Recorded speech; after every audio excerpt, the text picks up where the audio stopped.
itikaf dan mestinya karena Allah Ta'ala. Nani tamah untuk ya Allah. Nekutruk pahala itikaf dan rumah nayah. Lewat jalan. Tapi walaupun walaupun pada tadi alam jalannya nanti ya Allah. Nekutruk pahala terkahnya kurunci. Mak ayah penuh. Anak sahabatku mak dan anak sahabatku ya dan ulangnya harapan mak dan ulangnya tahu yang ibadah dan kita nyawa yang berquran dan niat kuatnya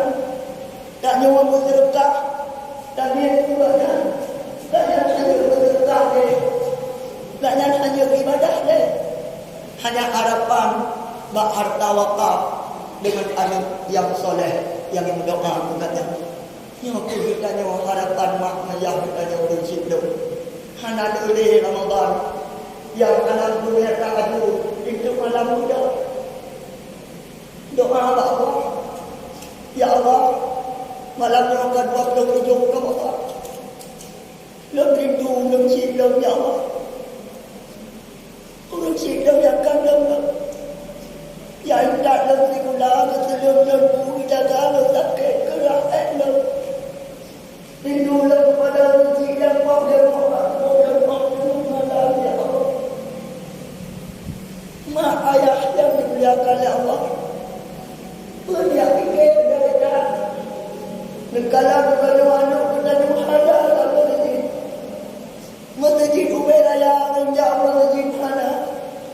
mudah-mudahan lagak-lagak orang jauh mudah-mudahan ibadah orang yang kabeh takoh kau ingat lo mata bubur lo dan ino mentang berlaku buat dayak-dayak saya wa tayyibul fadla min Allah wa ni'mah wa maghfiratan wa rahmah wa afiyatan wa salama kata kau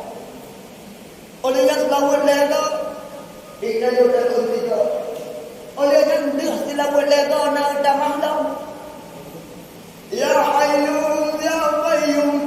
kullu shay'in qa'imun billah ya qawi ya matin Allah qawi billah arif billah nanti kata kau yang perkara anak kun al khalifatul ula Abu Bakar Siddiq radhiyallahu anhu